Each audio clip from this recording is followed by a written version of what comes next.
கேள்வி நேரம் நிகழ்ச்சிக்காக உங்களை மீண்டும் வரவேற்கின்றேன். அரசு பேருந்துகளின் அவல நிலை குறித்து தான் நம்ம பேசிட்டு இருக்கிறோம். அரசியல் காழ்ப்புணர்வு இன்று நம்ம அதெல்லாம் மாச்சரியங்களை எல்லாம் கடந்து மக்களின் நலன் சார்ந்து தான் இந்த விவாதத்தை நம்ம நகர்த்தி கொண்டிருக்கிறோம். இந்திய மற்ற மாநிலங்களை ஒப்பிடுகிற போது தமிழ்நாட்டில் தான் ரயில் சேவையை விட அதிகமாக மக்கள் தமிழக அரசு பேருந்து சேவையை பயன்படுத்தி கொண்டிருக்கிறார்கள். அந்த இடத்துல தான் இது ரொம்ப முக்கியமான விவாதமாக மாறி இருக்கிறது. நம்ம தொடர்ந்து பேசலாம். நான் உங்களிடம் வைக்கக்கூடிய கேள்வி என்பது, இப்போ ஏராளமான மாணவர்களுக்கு இலவச பஸ் பாஸ்லாம் கொடுக்கறது, இது ஒரு சேவைத்துறை தான். இதில் நீங்கள் லாபம்லாம் பார்க்க முடியாது. ஒருவேளை சேவைத்துறையாக இருக்கிறதுனால தான் ரொம்ப முதலீடுகள்லாம் வராமல் ஒரு தேக்க நிலை அடைஞ்சிருச்சுன்னு புரிஞ்சுக்கிறதா? இதில் யாரும் தனியார் துறை முதலீடு இதில் போட முடியாது. முதலீடு அப்படி வராது. இது முழுக்க முழுக்க மாநில அரசினுடைய பொது துறை, சேவைத்துறையாகும். இது இந்த துறையின் மூலமாகத்தான் மக்களுக்கு பல நன்மைகளை நம்ம செய்கிறோம். குறைந்த கட்டணத்தில் பஸ் ஓட்டுறோம். 30 லட்சம் ஏழை எளிய மாணவர்கள் இலவசமாக போய் படித்து முன்னேறுவதற்கான மகத்தான சாதனையை நம்ம செய்கிறோம். ஆனால் இதற்கான இழப்பீடு, இதை ஈடுகட்டுவதற்கான மானிய தொகையை அரசு கொடுக்கணும். அப்படி கொடுக்கணும். ஆனால் அரசு கொடுக்க மாட்டேங்குது. 6000 கோடி ரூபாய் நிலுவை இருக்குது கொடுக்காம. அதை தான் நாங்கள் கேட்கணும். கேட்கும்போது இப்போ தனியரசு சார் சொன்ன மாதிரி அம்மா இவ்வளோ கொடுத்தாங்க அவ்வளோ கொடுத்தாங்கன்னு அவர் சொல்கிறாரு. வாஸ்தவம் தான் கொடுத்தாங்க. ஆனால் அரசு கொடுக்க வேண்டியதில் எவ்வளோ கொடுத்துருக்காங்கன்னு சொன்னால் 100 கோடி ரூபா கொடுக்கணுன்னா அதில் இவங்க கொடுக்குறது 3ல் 1 பாகம் கொடுக்குறாங்க. இதுதான் நான் கொடுத்துட்டேன் அப்படின்றாங்க. ஆனால் கொடுக்க வேண்டியது நிறைய இருக்குது. இதெல்லாம் கொடுக்கணும், மொத்தத்தையும் கொடுக்கணும்.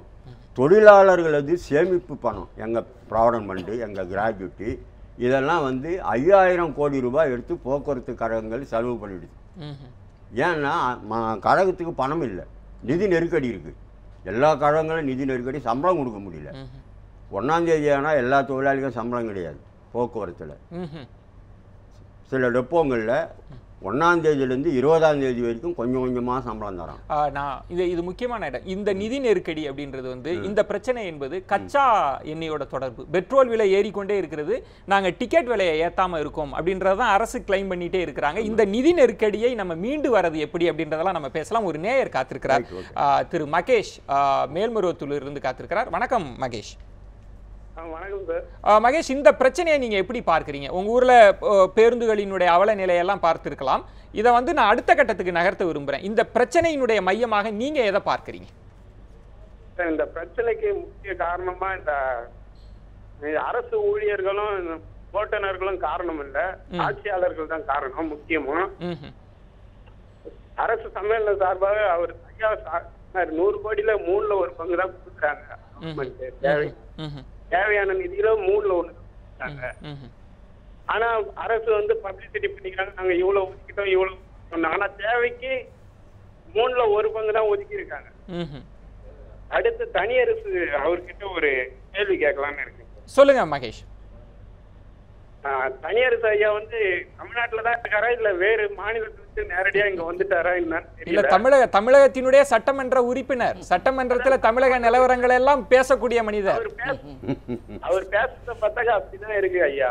உங்க கேள்வி என்ன கேளுங்க, தனியரசுட்ட நான் கேட்கிறேன். திரு தனியரசு, நீங்க பதில் சொல்லணும். ஏன்னா ஒரு பயணி வச்சிருக்கிற குற்றச்சாட்டு இதுல. திரு தனியரசு நன்றி மகேஷ். நன்றி மகேஷ். என்னுடைய கேள்வி என்பது, நீங்க சட்டமன்றத்துக்குள்ள போக்குவரத்து துறை மானிய கோரிக்கைகள் எல்லாம் நீங்க இருந்திருக்கிறீங்க. என்ன நிதி நெருக்கடிக்கு உண்மையில என்ன காரணம்? நிதி நெருக்கடியில் இருக்கிறதா போக்குவரத்து துறை? அதுக்கு பதில் சொல்லுங்க திரு தனியரசு.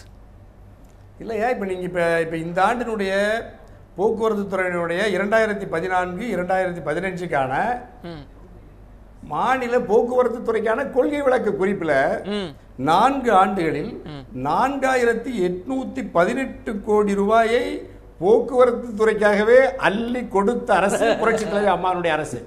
ஏற்கனவே நம்முடைய மகேஷ் தம்பி சொன்னாங்க, இப்ப மேல்மருவத்தூர்ல சொன்னாங்க, நீங்க தமிழ்நாட்டில் இருக்காங்களான்னு. நான் விரும்பி பயணிப்பது அரசு பேருந்துல தான். அது மட்டும் இல்ல, இந்த அரசு பேருந்து என்பதே அது மக்களினுடைய சொத்து. ஒவ்வொரு மனிதனுடைய அவனுடைய சொந்த சொத்து அது.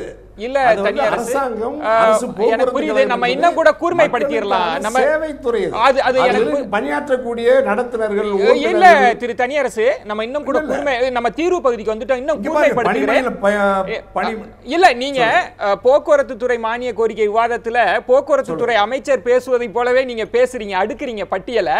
நானா என்னுடைய கேள்வி என்பது, தொழிலாளர்களுக்கு முதல் தேதியில் கூட சம்பளம் வழங்கப்படுறது இல்லன்றதுதான் குற்றச்சாட்டே. நான் அப்பதான் கேக்குறேன், நிதி நெருக்கடி இருக்குதா அப்படின்றதுதான் கேள்வி. கிடைக்கல. நீங்க ஒதுக்கி இருக்கீங்க அப்படின்னு சொல்றீங்க, இந்த தகவல் தவறுன்னு சொல்றீங்களா?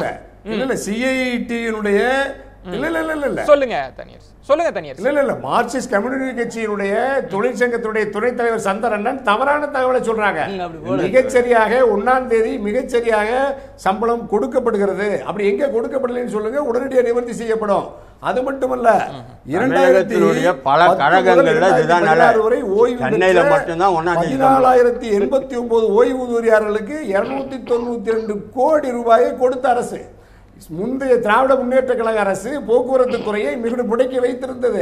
பேருந்துகள் பழுதடைந்திருந்தது, தொழிலாளர்களுக்கு பணியாளர்களுக்கு இப்பொழுது அந்த நிலை சரி செய்யப்பட்டது. பயணி சார்பாக திரு தனியரசு, இப்ப நான் தீர்வு பகுதிக்கு வந்ததுனால நீங்களே படத்துல பார்த்திருக்கலாம். இவ்வளவு அவலங்களோடு இருக்கக்கூடிய நிலையில இன்னும் சொல்ல வேண்டும் என்றால், நியூஸ் 7 தமிழ் தொலைக்காட்சி பிரத்யேகமாக தயாரித்த விவரக்குறிப்புகள்ல திருநெல்வேலி, நாகர்கோவில், கோவை பகுதிகள் எல்லாம் பெருமளவுல பேருந்துகள் இயக்கப்படுவதில்லை, கிராமப்புறங்கள்ல பெருமளவு போதுமான அளவுக்கு பேருந்துகள் இயக்கப்படுவதில்லை அப்படின்ற குற்றச்சாட்டெல்லாம் முன் வச்சிருக்காங்கல்ல. இது எல்லாம் நீங்க எப்படி பார்க்கிறீங்க? இதுக்கு உங்களுடைய பதில் என்ன? இதுவும் நீங்க மானிய கோரிக்கை விளக்க குறிப்பில் தான் சொல்ல போறீங்க. 36 ஒரு நிமிஷம் சொல்லுங்க தனியரசு, சொல்லுங்க. எல்லாமே புள்ளி உரையா? புதிய நடக்காது சார். 1436 புதிய வழித்தடத்தை அனைத்து இந்திய அண்ணா திராவிட முன்னேற்ற கழக அரசு தான் மக்களுக்காக வழங்கியது. 1436 வழித்தடம், 7500 புதிய பேருந்து, 1,44,000 பணியாளர்கள். இந்தியாவில் வேற எங்கே இருக்கிறது?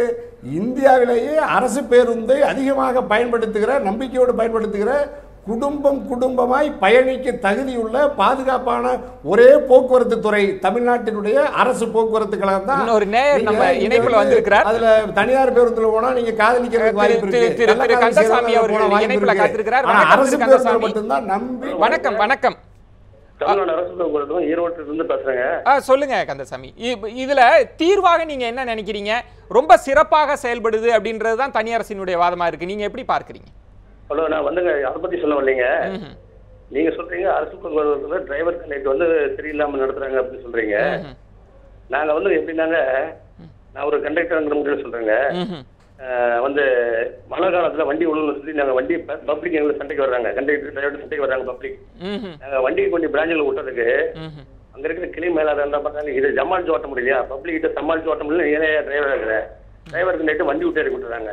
நாங்க அப்புறம் அதுக்கோசரம் வேற 1 மாசம் 2 மாசம் கூட்டி பார்க்காம அலைக்கடிக்கப்படுறாங்க. இப்படி வந்து நாங்க பல வழியில பாதிக்கப்பட்டிருக்கிறோம். இதனுடைய கருத்து, எங்களுடைய கருத்து இது. நன்றி.